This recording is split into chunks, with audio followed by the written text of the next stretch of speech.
என்கிறது இங்கிலீஷ். ஆ என்றால் அம்மா என்கிறது நம் அழகு தமிழ்.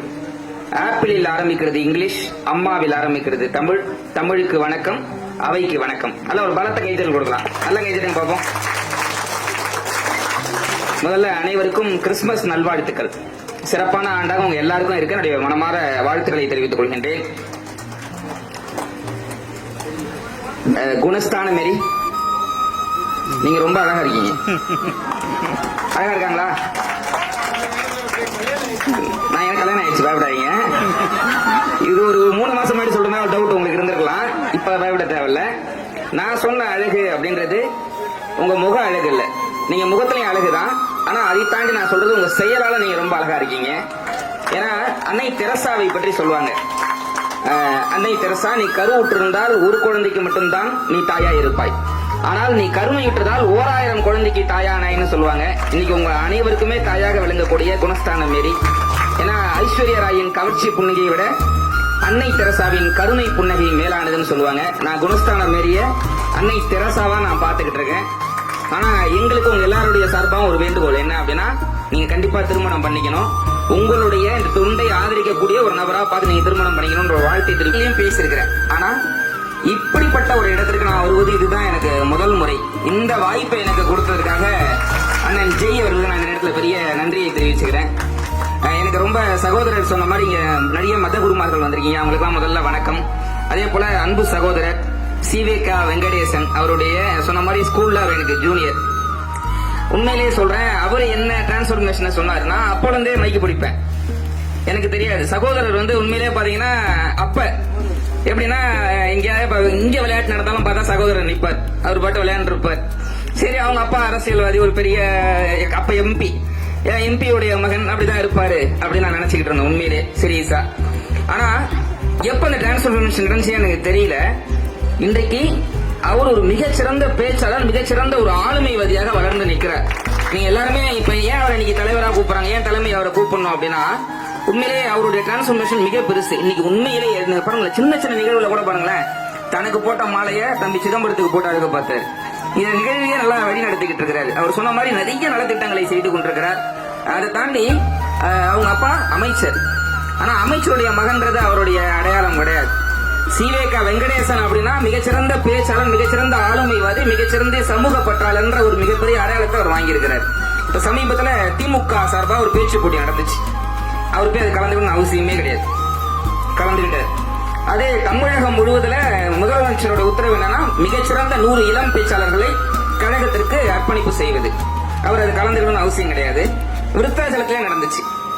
இன்னும் சொல்ல போனா அவர் கெத்தா போய் உட்காந்துருக்கலாம். ஆனா அந்த போட்டியாளர்கள் ஒரு போட்டியாளர் தான் இங்கே இருந்து போய் உட்காந்துக்கிட்டு கலந்துக்கிட்டு அதுல வெற்றி பெற்று கழகம் சொன்ன அந்த 100 பேரில் ஒரு பேச்சாளராக வந்திருக்கிறார். அப்ப தன்னுடைய பின்புலத்தை வைத்து அவர் வரவில்லை, தன்னை வைத்து வந்திருக்கிறார். இது எதுக்கு நான் சொல்றேன் அப்படின்னா, அவர் என்ன புகழ்ந்தாருன்றதுக்காக நான் பதிலுக்கு அவரை போடல.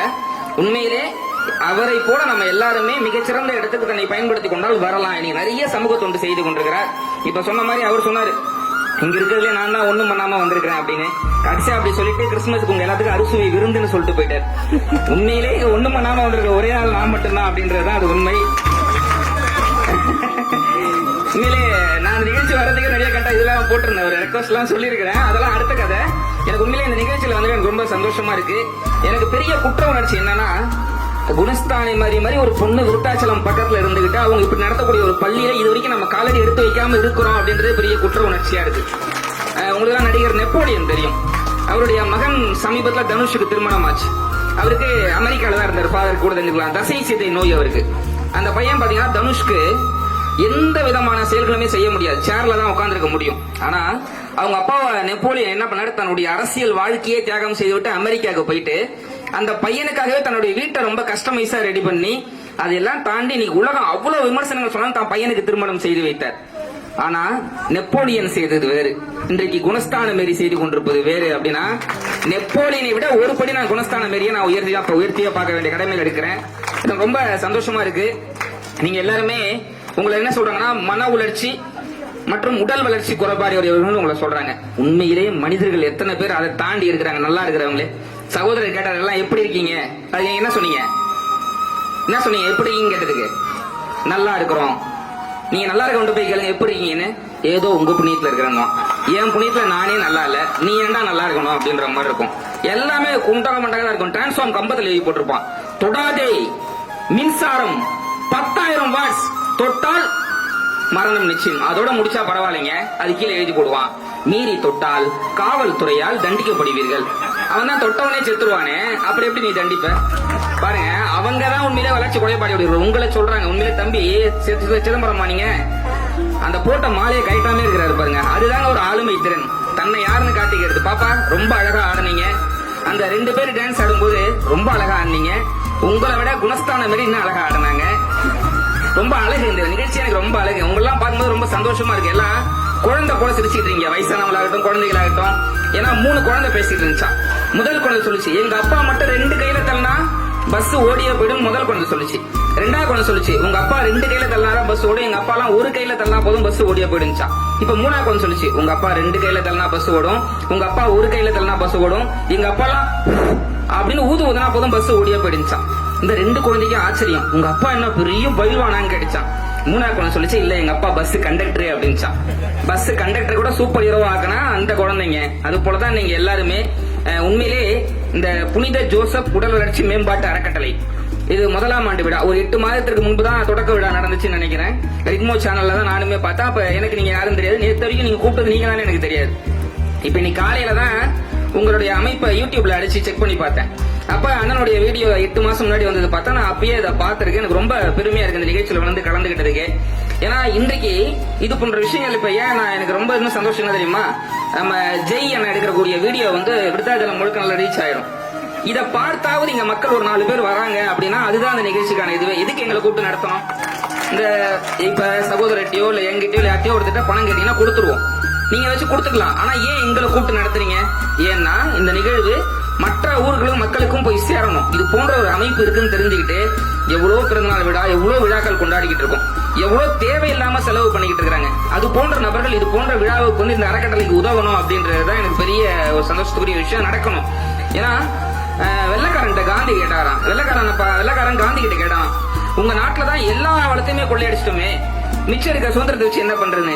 காந்தி சொன்ன பதில் அழகானது. உண்மைதான், நீங்க நாட்டுல எல்லா வளத்தையும் கொள்ளையடிக்கலாம், ஆனா ஒருத்தர் தடிக்க விழுந்தா தாங்கி பிடிக்கிற இறக்க குணம் எங்க இருக்கிறவங்கள ஒண்ணுமே பண்ண முடியாதுன்னு சொல்லிட்டாராம். அந்த இறக்க குணம் தான் இது போன்ற சகோதரிகளே நமக்கு வைத்திருக்கிறது. நிறைய பேசலாம், ஆனா அதுக்கான காலம் இது கிடையாதுனால ஒரே ஒரு செய்தியோட நான் பேச நிறைவு செய்யறேன். டைட்டானிக் கப்பல் தெரியுங்களா உங்களுக்கு? அப்ப சாரியாக மக்கள் குட்டி படகுல தப்பிச்சு ஓடுறாங்க. அந்த டைட்டானிக் கப்பல்ல குட்டி குட்டி படகுகள் இருக்கு, அதுல தப்பிச்சு ஓடுறாங்க. அப்ப மக்கள் தப்பிச்சு ஓடும் போது பக்கத்துல எழுதி போட்டிருந்தாங்க, இது இயற்கையின் பலம், மனிதனின் பலவீனம்னு எழுதி போட்டிருந்தாங்க. அது கீழே அதே மாதிரி ஒரு படகு முழுகுது. அப்ப குட்டி படகுல தப்பிச்சு ஓடுறாங்க மக்கள், சாரியாக அடிச்சு புடிச்சு ஏறுறாங்க. ஒரு கர்ப்பிணி பெண் வருகிறார், அங்கிருந்து அத்தனை பேரும் நவுந்து அந்த பொண்ணுக்கு இடம் கொடுக்கறாங்க. அதுக்கு பக்கத்துல எழுதி போட்டான், இது மனிதனின் பலம், இயற்கையின் பலவீனம்னு எழுதி போட்டான். அது போன்ற மனிதனுடைய அந்த அன்பும் பலமும் இது போன்ற நிகழ்வுகளுக்கு இருக்க வேண்டும். அதுக்கு இத வீடியோ மூலமா பார்க்கக்கூடிய பப்ளிக் மக்களுக்கு நம்ம சொல்லக்கூடியது என்ன, என்னைக்கு இந்த டிவியையும் என்னைக்கு இந்த போனையும் தூக்கி போட்டு இது போன்ற மக்களை பாக்குறாங்களோ அன்னைக்குதான் இது போன்ற அமைப்புகள் இன்னும் நல்ல இடத்துக்கு வளரும்.